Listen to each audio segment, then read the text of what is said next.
నమస్తే, నా కమలీయంకు స్వాగతం. ఈరోజు శ్రీమతి డాక్టర్ వాణి వెల్దుర్తి గారు రచించిన భాగవతంలోని 5 ఆణిముత్యాలు విందాము.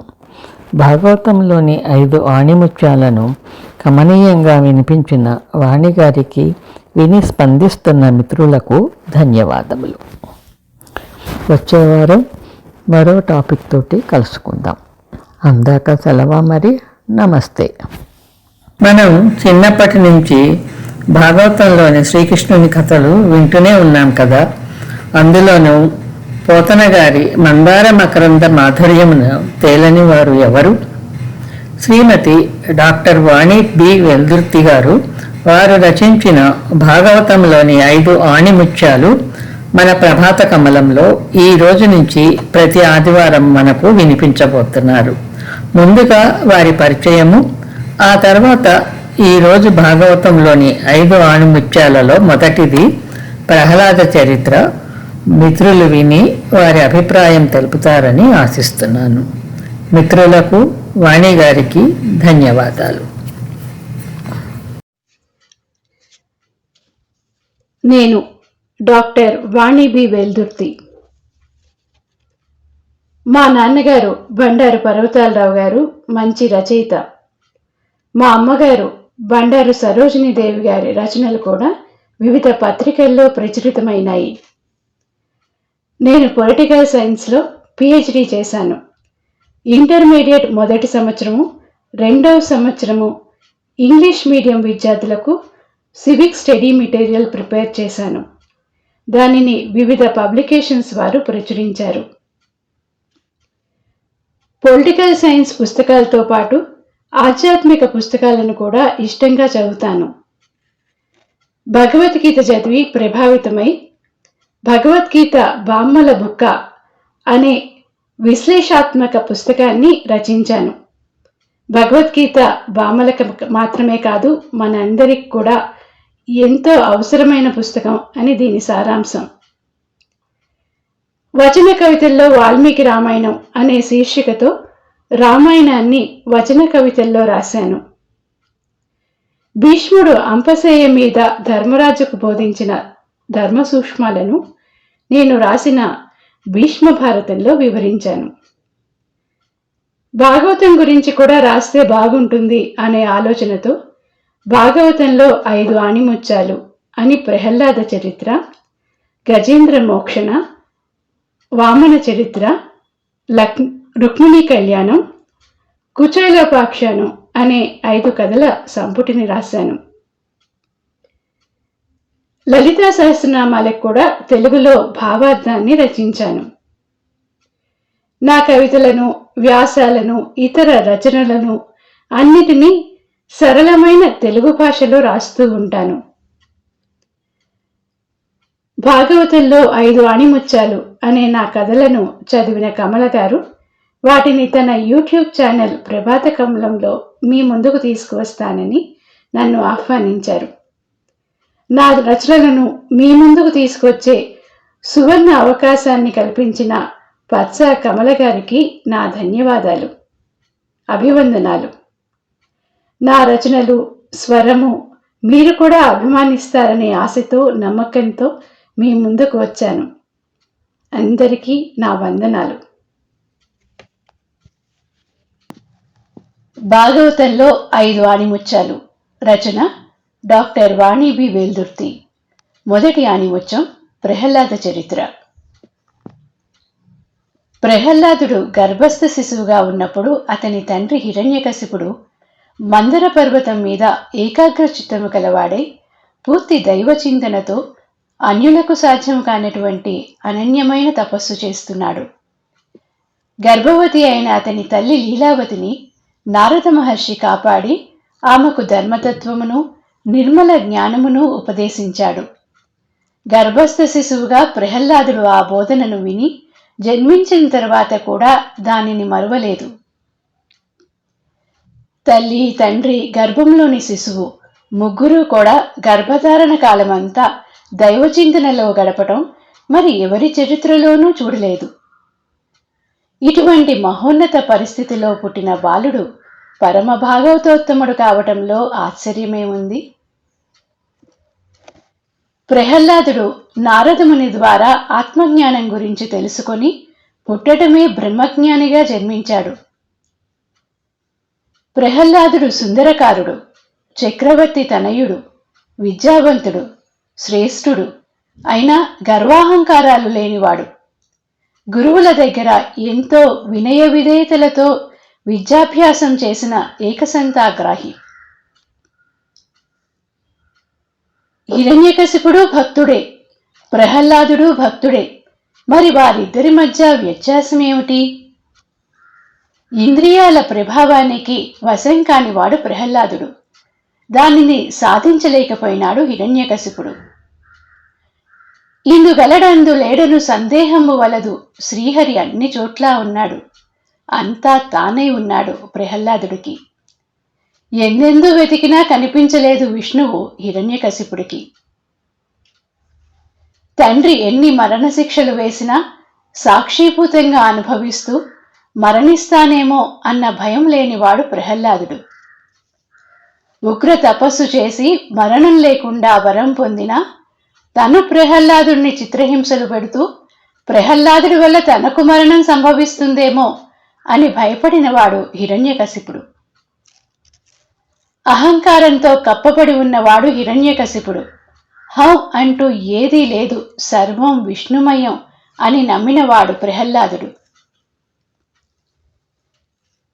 ప్రహ్లాదుడు విష్ణు భక్తుడు, హిరణ్యకశిపుడు శివుని భక్తుడు.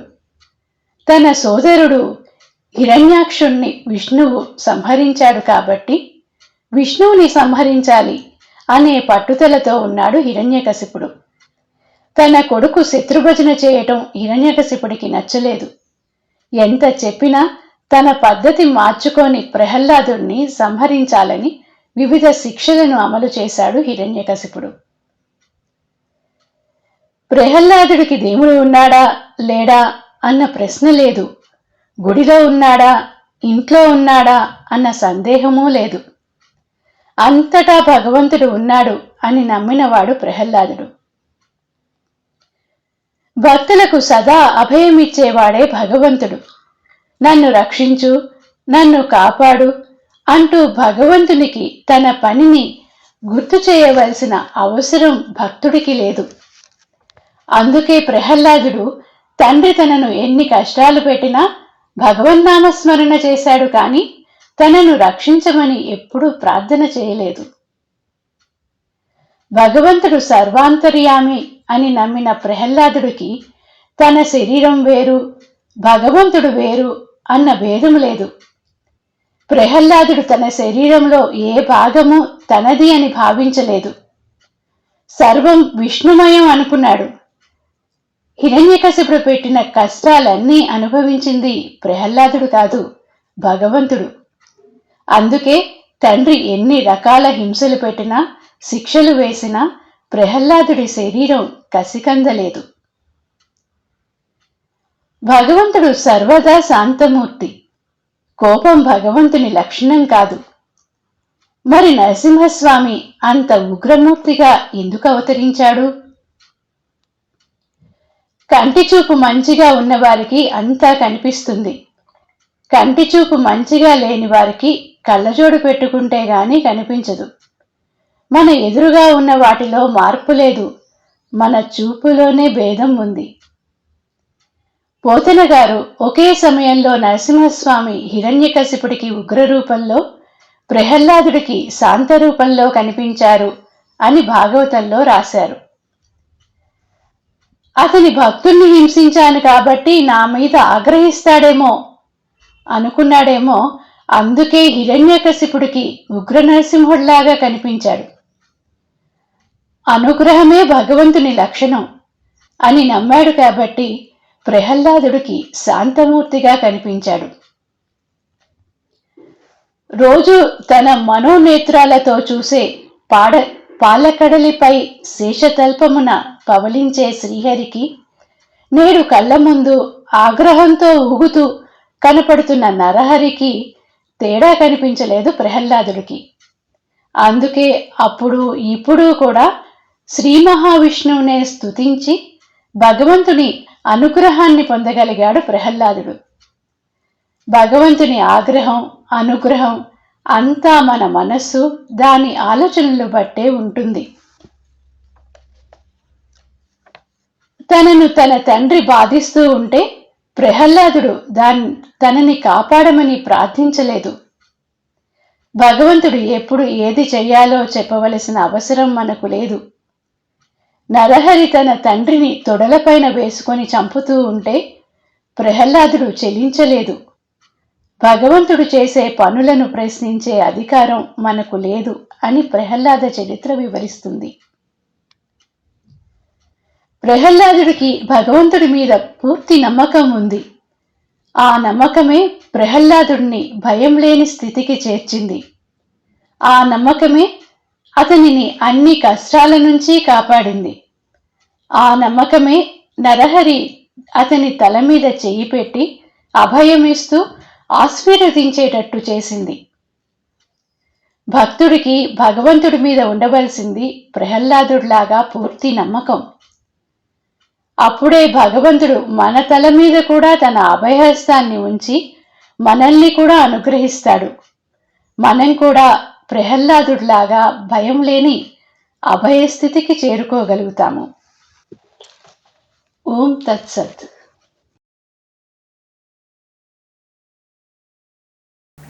లావొక్కింతై లేదు ధైర్యం విలోలంబయ్యే బాణంబులం ఠావులు దప్పెను మూర్ఛ వచ్చి ధనువున్ డస్సెన్ ప్రణంబయ్యడెన్ నీవే తప్ప నిజపరం బెరుగ మన్నింపదగున్ దీనునిన్ రావే ఈశ్వర కావవే వరద సంరక్షింపు భద్రాత్మక.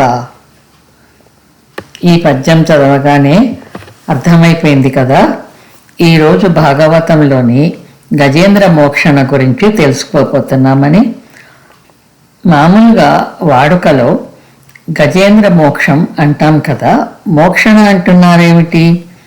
మోక్షం మోక్షణకు ఏమిటి తేడా అని తెలియని వాళ్ళు అడగవచ్చు. ఆ తేడా ఏమిటో, గజేంద్రుని మోక్షణ ఏమిటో ఈరోజు శ్రీమతి డాక్టర్ వేణు బి వెల్దుర్తి గారు వారు రచించిన భాగవతంలోని 5 ఆణిముత్యాలలోని 2వ ఆణిముత్యం గజేంద్ర మోక్షణలో మనకు వినిపించబోతున్నారు. ధన్యవాదాలండి వాణి గారు. మిత్రులు విని మీ అభిప్రాయం తెలుపుతారని ఆశిస్తున్నాను. మిత్రులకు వాణి గారికి ధన్యవాదాలు. వచ్చే వారం భాగవతంలోని 3వ ఆణిముత్యంలో కలుసుకుందాం. అందాక సెలవా మరి. నమస్తే. భాగవతంలో 5 ఆణిముత్యాలు. రచన డాక్టర్ వాణి బి వెల్దుర్తి. 2వ ఆణిముత్యం గజేంద్ర మోక్షణం. మోక్షణ అంటే విడుదల చేయటం లేదా స్వతంత్రుణ్ణి చేయటం. మోక్షం అంటే చనిపోయిన తర్వాత దైవలోకానికి చేరటం. గజేంద్రుని శ్రీ మహావిష్ణువు మొసలిపారి నుండి విడుదల చేశాడు. గజేంద్రుడు తర్వాత కూడా జీవించే ఉన్నాడు. అందుకని ఈ కథ గజేంద్ర మోక్షం కాదు, గజేంద్ర మోక్షణం. అశక్తుడై బాధ దుర్భరమైనప్పుడు గజేంద్రుడు, రక్షణ లేని దీనులకు రక్షకుడైన ఈశ్వరుడు ఆపదలో ఉన్న నన్ను రక్షించుగాక అని సంపూర్ణంగా శరణార్థి అయి నింగివైపు చూచుచూ మొరసేయగా భక్తుడైన గజేంద్రుని రక్షింపదలచి విష్ణువు అతి శీఘ్రముగా బయలుదేరెను. అలవైకుంఠపురములో లక్ష్మీదేవితో వినోదిస్తున్న శ్రీ మహావిష్ణువు గజేంద్రుడు పాహి పాహి అని మొరబెట్టుకుంటే ఆ మొరలాలకించి అన్య విషయములను మరచిపోయి గజేంద్రుని రక్షింప బయలుదేరినప్పుడు స్వామివారు అమ్మవారి పైట చెంగు తన వేళ్లకు ఉన్న విషయము గమనించనే లేదు. తను ఎక్కడికి వెళ్తున్నది తన ప్రియసఖికి చెప్పాలని ఆలోచించలేదు. ఆపదలో ఉన్న వారిని రక్షించటానికి ఆయుధాలు తీసుకువెళ్లాలని అనుకోలేదు. మనోవేగంతో సాగిపోయినాడు కానీ గరుత్మంతుణ్ణి పిలవలేదు. శ్రీహరి కరకమలంలో చిక్కుపడి లాగపడుతున్న తన పైట కొంగును రక్షించుకొనుచు హరి వెంట సిరి, శ్రీదేవి వెంట సారంగధనస్సు, కౌముదికీ గద, సుదర్శన చక్రము, పాంచజన్య శంఖ సముదాయము, గరుత్మంతుడు, నారదుడు, వైకుంఠంలోని వారెల్లరూ స్వామివారిని అనుసరించారు. ఆకాశ వీధుల్లో ఈ దృశ్యాన్ని చూస్తూ దేవతలు శ్రీ మహావిష్ణువుకు నమస్కరించిన గజేంద్రుని రక్షించాలన్న తొందరలో ఉన్న శ్రీహరి దానిని గమనించనే లేదు. మనోవేగముతో కలువల సరస్సుకు చేరి సుదర్శన చక్రముతో మొసలి శిరస్సును ఖండించి గజేంద్రుని రక్షించి శ్రీహరి ఆ గజమును మడుగు నుంచి బయటకు లాగెను. శాపవశమున ఇంద్రజీముడు అనే విష్ణుభక్తుడు గజేంద్రుడుగా, గంధర్వుడు మొసలిగా జన్మించారు. గజేంద్రుని రక్షించి శ్రీమన్నారాయణుడు గరుడ వాహనుడై నిజధామమునకు వెళుతూ ఈ గజరాజ మోక్షణ కథ విన్నవారికి కీర్తినిచ్చును, కల్మషము హరించును, సకల సంపదలనే కాక కైవల్యము కూడా ప్రసాదించును అని అనుగ్రహించెను. గజేంద్రుడు 1000 సంవత్సరాలు మొకరితో తన బలముతో అహంకారంతో పోరాడాడు. తన బలము పూర్తిగా నశించిన తరువాత నన్ను రక్షించువాడెవడు అని ఆలోచించాడు. పరిపరి విధాల పరమేశ్వరుని కీర్తించాడు. ఉన్నాడు ఉన్నాడని అందరూ చెప్పే ఆ భగవానుడు నిజంగా ఉన్నాడో లేడో అని అనుమానించాడు. ఆర్తలు ఎవరు పిలిచినా నీవు పలుకుతావు అన్నది నిజమేనా అని సందేహించాడు. ఎప్పుడైతే రక్షణ లేని దీనులకు రక్షకుడైన ఈశ్వరుడు ఆపదలో ఉన్న నన్ను రక్షించుగాక అని పూర్తి నమ్మకంతో ప్రార్థించాడో ఆ క్షణమే శీఘ్రంగా శ్రీహరి వచ్చి గజేంద్రుని కాపాడాడు.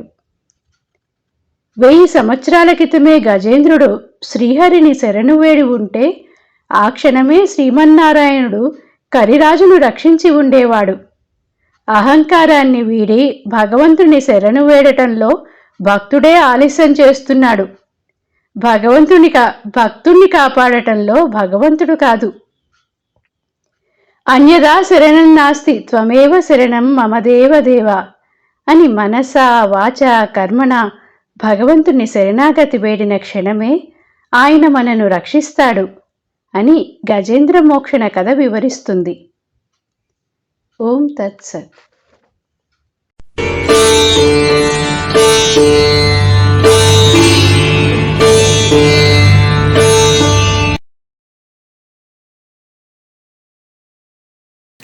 వారి జాక్షులందు వైవాహికములందు ప్రాణ విత్త మానభంగమందు జకిత కోకులాగ్ర జన్మరక్షణయందు బొంకవచ్చు నఘము పొందద అధిప.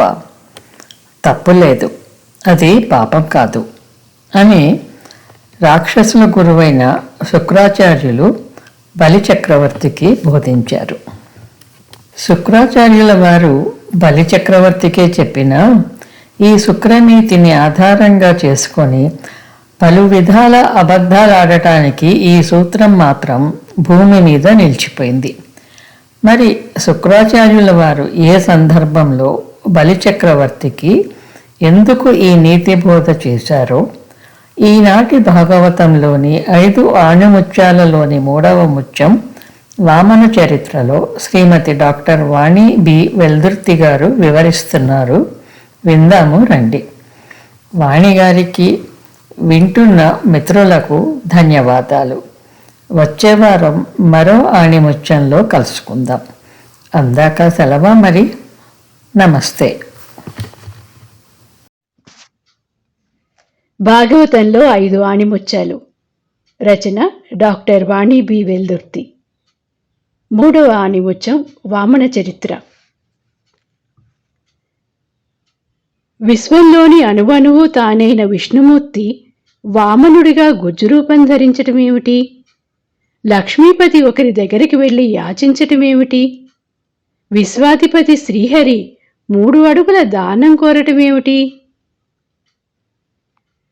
వామనుడు బలిచక్రవర్తి దగ్గర కోరిన 3 అడుగులు అతనిలోని అహంకారం, అసురగుణం, అన్యాయంగా ఇతరుల ఆస్తులు ఆక్రమించుకునే తత్వం. బలిచక్రవర్తిని సంహరించాలనుకోలేదు, సంస్కరించాలనుకున్నాడు శ్రీమన్నారాయణుడు. దేవతల తల్లి అదితికి, కశ్యపుడికి కొడుకుగా జన్మించాడు వామనుడు. ఉపనయనం వటుడుగా యజ్ఞం చేస్తున్న బలిచక్రవర్తి దగ్గరికి వెళ్ళి 3 అడుగుల దానం అడిగాడు. ఇంత స్వల్పమైనది అడిగావేమిటి అని బలిచక్రవర్తి అనగా, వామనుడు ఇలా సమాధానమిచ్చాడు. ఏదో లభించలేదని బాధపడుతూ, లభించినది తక్కువైనా అదే 10,000 అని తృప్తి చెందని మనిషి జీవితంలో బాగుపడలేడు. మనుషులకు సంతృష్టి అత్యవసరం. సంతృష్టి కలవాడు పూజ్యుడవుతాడు, సంతృష్టి లేనివాడు అణిగిపోతాడు. నేను కోరిన 3 అడుగుల చోటు ఇవ్వు, అదే ఎక్కువ నాకు అన్నాడు. వచ్చినవాడు శ్రీహరి అని దానమివ్వటం వల్ల అసురజాతికే ఉపద్రవం రావచ్చని రాక్షసుల గురువు శుక్రాచార్యుడు బలిచక్రవర్తిని హెచ్చరించాడు.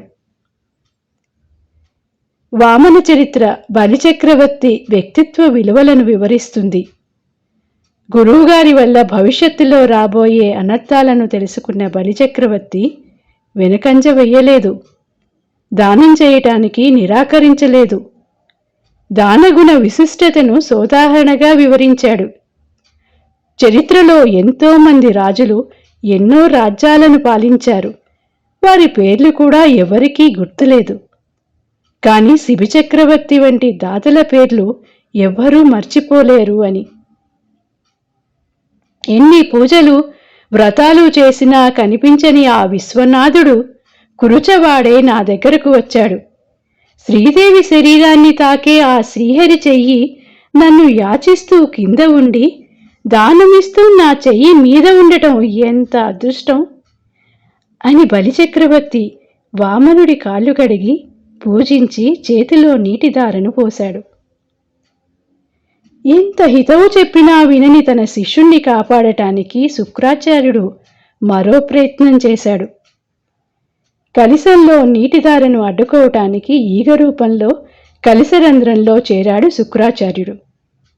వామనుడు కలశరంధ్రాన్ని పుల్లతో పొడిచేసరికి శుక్రాచార్యుడు ఏకనేత్రుడైనాడు.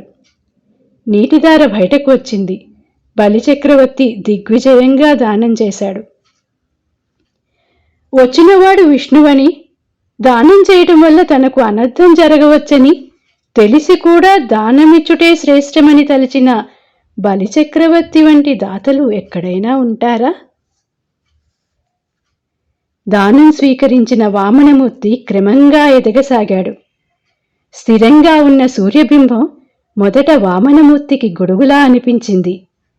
తరువాత అది కంఠాభరణంలాగా, ఆ తరువాత కంకణంలాగా, అటు పిమ్మట మొలకు కట్టిన గంటలాగా, పిదప కాలి అందియలాగా, చివరకు పాదపీఠంలా కనిపించింది.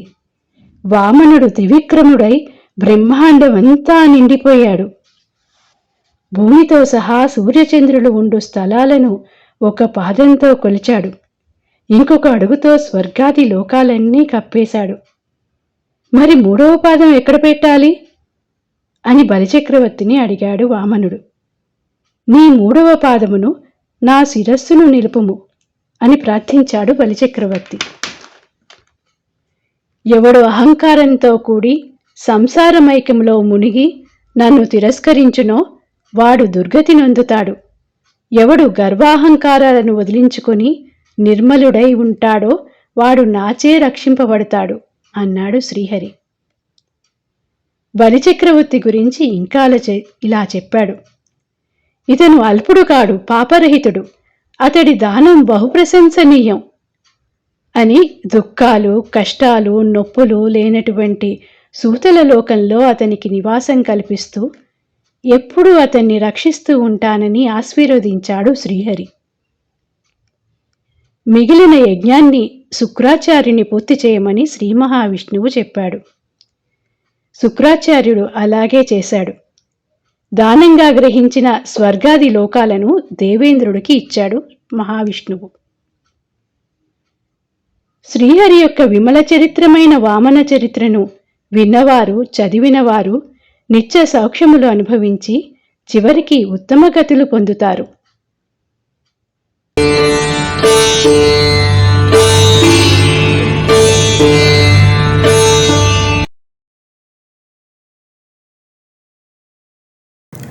ఘనుడ భూసురుడేగెను, నడుమ మార్గశ్రాంతుడై చిక్కెను.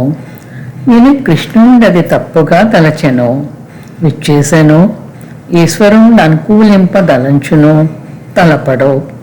యాయా మహాదేవియున్ నన్ను రక్షింపనెరుంగును ఎరగదు, నా భాగ్యం ఎట్లున్నదో. ఈ పద్యం వినగానే మీరు గెస్ట్ చేశారు కదా? అవునండి, మీరు సరిగ్గానే గెస్ట్ చేశారు.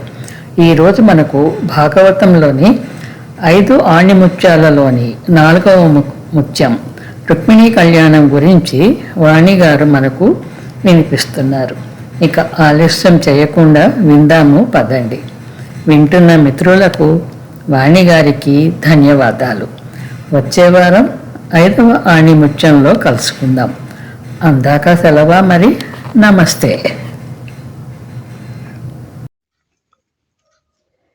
భాగవతంలో 5 ఆణిముత్యాలు. 4వ ఆణిముత్యం రుక్మిణీ కళ్యాణం. రచన డాక్టర్ వాణి బి. వెల్దుర్తి. ఆర్తితో పిలిచిన భక్తులను కాపాడటంలోనే కాదు, గోపాలుడు ప్రేమతో పిలిచిన ప్రియసఖిని దక్కించటంలో కూడా జాప్యం చెయ్యడు. రుక్మిణీ కళ్యాణం దివి నుంచి దిగివచ్చి భువి మీద శ్రీ మహావిష్ణువు సకల సౌభాగ్యవతి అయిన లక్ష్మీదేవిని వివాహం చేసుకున్న అపురూప ఘట్టం. రుక్మిణికి కృష్ణుడు ఎలా పరిచయం? అతని మీద ఇంత అనురాగం ఎలా పెంచుకుంది? రుక్మిణి తన ఇంటికి వచ్చి తన తండ్రి భీషకుడితో నారదుడు వంటి గొప్పవారు చర్చించే శ్రీకృష్ణుని లీలా విశేషాలు చిన్నప్పటి నుంచి వింటూ అతడే తన భర్తయ్యని నిశ్చయించుకుంది. తన అన్న రుక్మి సోదరి వివాహం శిశుపాలుడితో జరపాలని నిశ్చయిస్తే విధిరాత ఇంతే అని విచారిస్తూ కూర్చోలేదు, వివేకాన్ని ప్రదర్శించింది. విషయాన్ని తన విభునికి, అదే శ్రీకృష్ణునికి తెలియచేసే మార్గాన్ని ఆలోచించింది. తన సందేశాన్ని తెలియజేయమని నమ్మకమైన బ్రాహ్మణోత్తముడిని ద్వారకా నగరానికి పంపించింది. రాక్షస వివాహం చేసుకుని తనను తీసుకుపోవటానికి ఉపాయం కూడా విప్రుడి ద్వారా వివరించింది గోపాలుడికి. వివాహానికి ముందు అమ్మవారిని పూజించటం కోసం కట్టుదిట్టమైన రక్షణా కవచం వంటి అంతఃపురం నుంచి బయటకు వచ్చి గౌరీ మందిరానికి వెళ్లే తనను అక్కడి నుంచి తీసుకువెళ్ళటం తేలిక అని రాయబారి ద్వారా కృష్ణునికి తెలిపింది. కృష్ణుడి మీద మనసు పడ్డ కన్నెపిల్లలు ఎందరో, కానీ సమయానికి తెగువని చూపి తరుణోపాయంతో కృష్ణుని తనవాణ్ణి చేసుకుంది రుక్మిణి. విదర్భ రాజకుమారి రుక్మిణి తన బ్రాహ్మణుడితో పంపిన సందేశాన్ని విని ముచ్చటపడి ఆమె ప్రేమను అంగీకరిస్తూ శ్రీకృష్ణుడు వారి రాజధాని కుండిన నగరానికి వెళ్ళాడు. వివాహానికి ముందు రుక్మిణీదేవి ఉమామహేశ్వరులను ప్రార్థించటానికి గౌరీదేవి మందిరానికి వెళ్ళింది. శ్రీహరిని తన భర్తగా చేయమని అమ్మవారిని కోరింది. గుడి నుంచి వెలుపలికి వచ్చిన ఆమె చూపులు శ్రీకృష్ణుడు వచ్చే దారుల వైపే చూడసాగాయి. శ్రీకృష్ణుడు జగన్మోహనంగా ప్రకాశిస్తూ వచ్చి శత్రు సమూహం నుంచి రుక్మిణీదేవిని తీసుకువెళ్లి రథం మీద కూర్చోబెట్టుకుని ద్వారకా నగరం వైపు రథాన్ని సాగించాడు. శ్రీకృష్ణుని ఎదుర్కోవటానికి జరాసంధుడు, శిశుపాలుడు వంటి రాజులు చేసిన విఫలయత్నాలు ఫలించలేదు. ఆ సమయంలో కృష్ణుని గెలవటం సాధ్యం కాదని వారందరూ యుద్ధభూమిని వదిలిపెట్టి వారి వారి రాజ్యాలకు వెళ్ళిపోయారు. రుక్మిణి అన్న రుక్మి పెద్ద సైన్యంతో కృష్ణుడికి ఎదురు వెళ్ళి ఎంతో అవమానించాడు. అంతు చూస్తానని బెదిరించాడు. కానీ కృష్ణుడిని యుద్ధంలో ఎదుర్కోలేకపోయాడు. కృష్ణుడు కత్తిని తీసి రుక్మి శిరస్సును ఖండించబోయాడు. అప్పుడు రుక్మిణి అడ్డు వచ్చి తన అన్నను క్షమించమని తన తల్లిదండ్రులకు పుత్రశోకం కలిగించవద్దని ప్రార్థించింది. ఆమె ప్రార్థన విని రుక్మిణిని వధించకుండా క్షమించాడు కృష్ణుడు. తరువాత ద్వారకా నగరంలో అత్యంత వైభవంగా అట్టహాసంతో శ్రీకృష్ణుడు రుక్మిణీదేవిని వివాహం చేసుకున్నాడు. ఆదిలక్ష్మి అయిన రుక్మిణి, మహావిష్ణువు అయిన శ్రీకృష్ణుడు భూలోకంలో ఇలా కలుసుకొని భూలోక వాసులను తరింపచేయటానికి తమ లీలా నాటక ప్రదర్శనానికి శుభారంభం చేశారు. త్వరగా వివాహం కావాలి అనుకున్న వారు రుక్మిణీ కళ్యాణం చదవటం ద్వారా తమ కోరికను నెరవేర్చుకోగలుగుతారని పెద్దలు అంటారు. ఓం తత్సత్.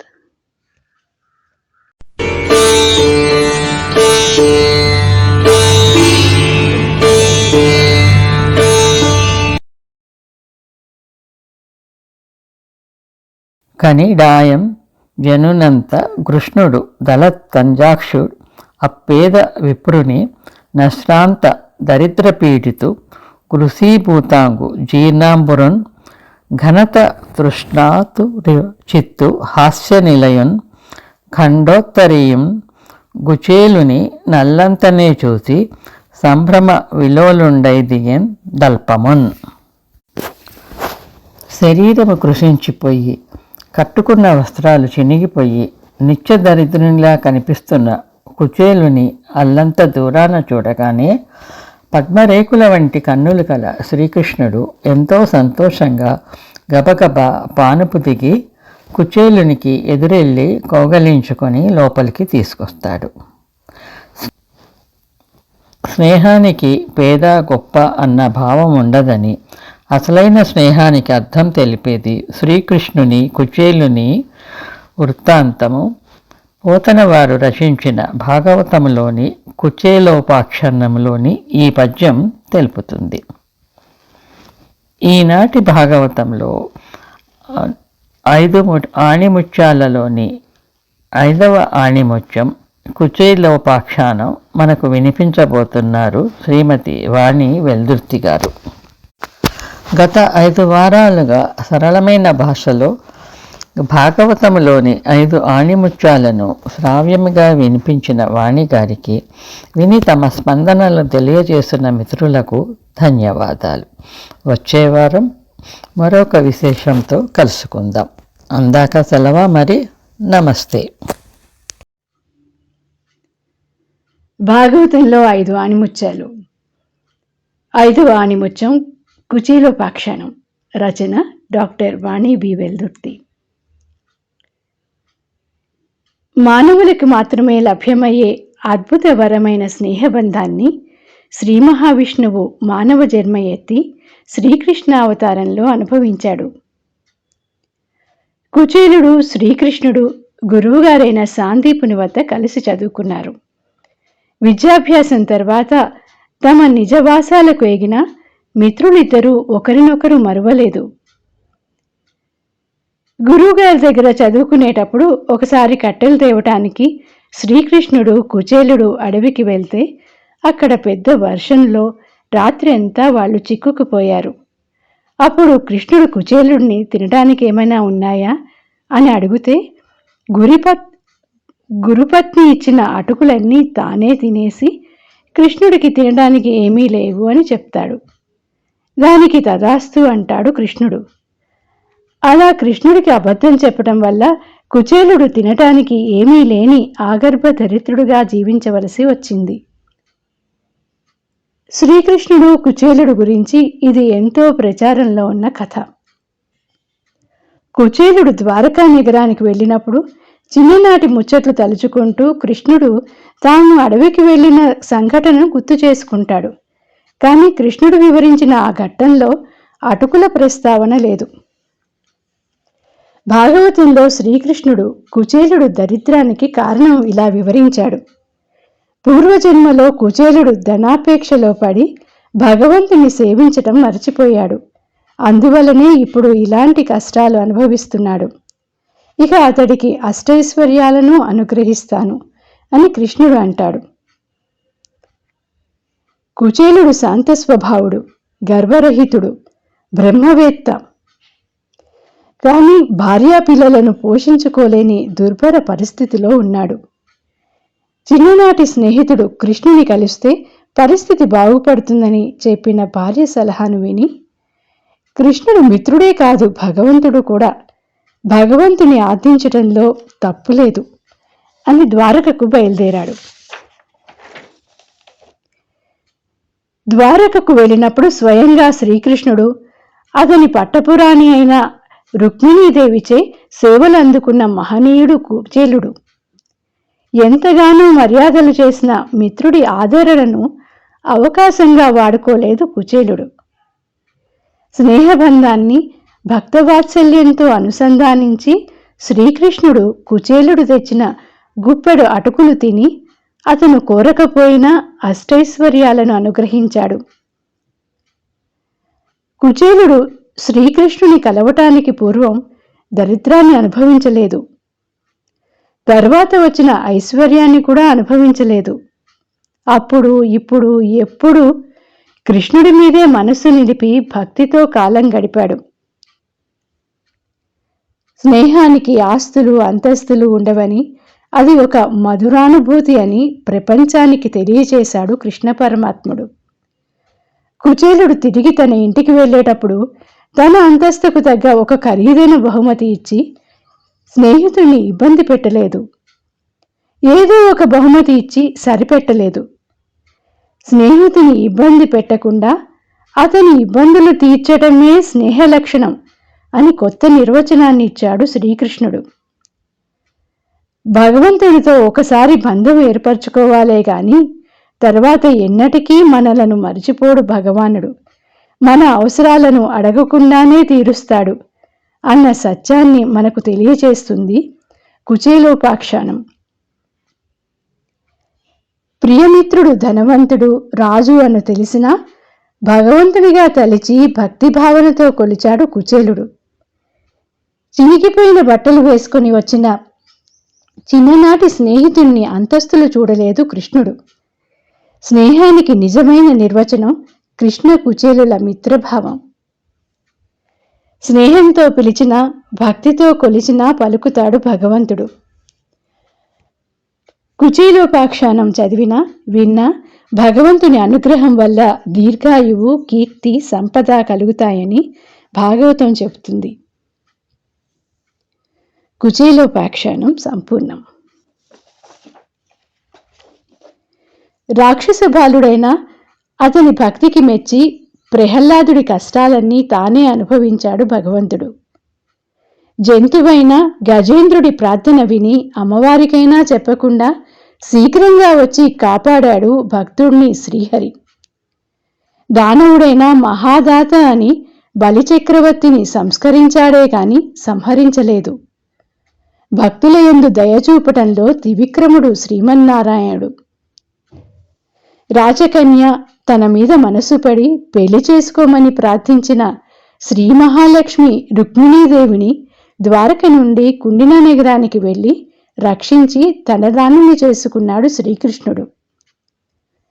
ఆగర్భ దరిద్రుడు అయిన బ్రహ్మవేత్త తన మిత్రుడు అని కుచేలుడు కాళ్ళు కడిగి ఆ నీళ్లు తన నెత్తిన జల్లుకొని స్నేహానికి ఆస్తులు అంతస్తులు ఉండవని, అది ఒక మధురానుభూతి అని ప్రపంచానికి తెలియజేశాడు కృష్ణ పరమాత్ముడు. భక్తికి ఆర్తికి సద్గుణాలకి ప్రేమకి స్నేహానికి లొంగి కరుణించి కాపాడతాడు భగవంతుడు అని ప్రహ్లాద చరిత్ర, గజేంద్ర మోక్షణ కథ, వామన చరిత్ర, రుక్మిణీ కళ్యాణం, కుచేలోపాఖ్యానం కథలు మనకు వివరిస్తాయి.